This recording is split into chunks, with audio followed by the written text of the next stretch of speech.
Halo semuanya, kembali lagi dengan aku Suherlinda Channel. Sebelumnya, apakah Anda pernah tahu atau bahkan sering melihat tanaman seperti pada gambar ini? Saya yakin sebagian besar dari Anda mengenal tanaman tersebut, karena memang tanaman ini mudah ditemukan di mana-mana. Tanaman ini mengingatkan kita pada salah satu tanaman sayuran yang sangat disukai masyarakat, yakni bayam. Sehingga tidak salah jika kita menyebut sebagai tanaman bayam-bayaman. Saat tanaman ini mulai ngetren sekitar 4 bulan lalu, saya heran karena tanaman ini beberapa tahun yang lalu sama sekali tidak dilirik sebagai tanaman hias. Hanya saja ada salah satu jenis tanaman bayam-bayaman yang berwarna merah, masyarakat sering menggunakannya sebagai obat batuk. Beberapa bulan terakhir ini di daerahku sedang ngetren di kalangan ibu rumah tangga, yakni menanam tanaman hias. Selain tanaman ayu tinting, tanaman puring, dan tanaman aglaonema, tak kalah populernya adalah tanaman bayam-bayaman.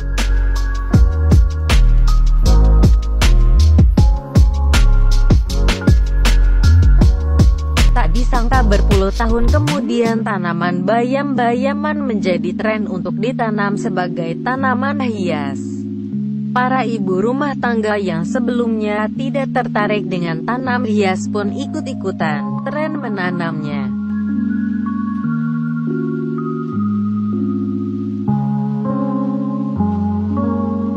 Ini adalah informasi tentang tanaman liana yang lebih populer, orang menyebutnya tanaman bayam-bayaman. Liana, killer, atau Coleus purpurus, Plectranthus cutellaricoides adalah tanaman semak dengan tinggi dapat mencapai 1,5 meter. Daunnya berkhasiat sebagai obat wasir, obat bisul, obat demam nifas, obat radang telinga, dan obat haid tidak teratur. Tanaman ini memiliki nama lain, yaitu si gresing, Batak, adong-adong, Palembang, Jawa Kotol, Sunda, Killer, Jawa Tengah, ati-ati, Bugis, dan Serewung, Minahasa.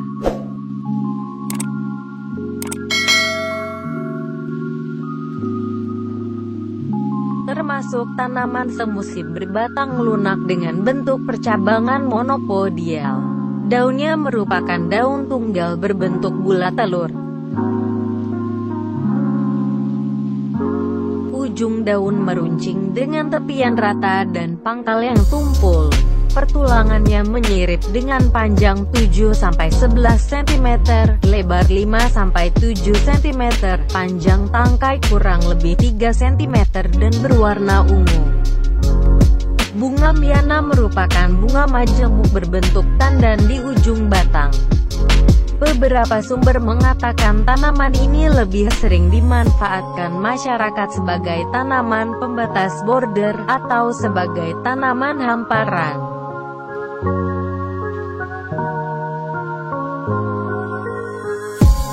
Tetapi karena liana memiliki variasi warna daun yang begitu memikat, maka para ibu rumah tangga kini memanfaatkan sebagai tanaman hias dengan menanamnya di dalam pot maupun langsung di tanah. Warna-warni daun liana akan semakin tajam jika kita meletakkan di tempat yang langsung terkena paparan matahari.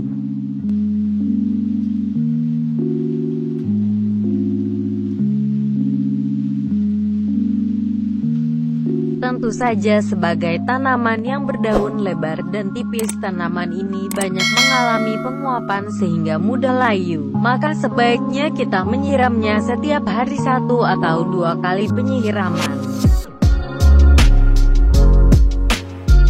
Liana mudah sekali ditanam, cukup dengan cara di-stek dengan memetik bagian ujung tanaman yang masih muda dan menancapkan di tanah yang gembur.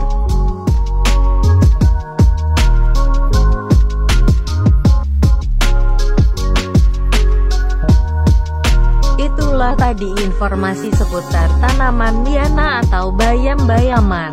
Jangan lupa subscribe, like, comment, and share, dan bunyikan tanda loncengnya karena itu gratis. Thanks for watching ya guys. Semoga informasinya bermanfaat tentang tanaman Miana.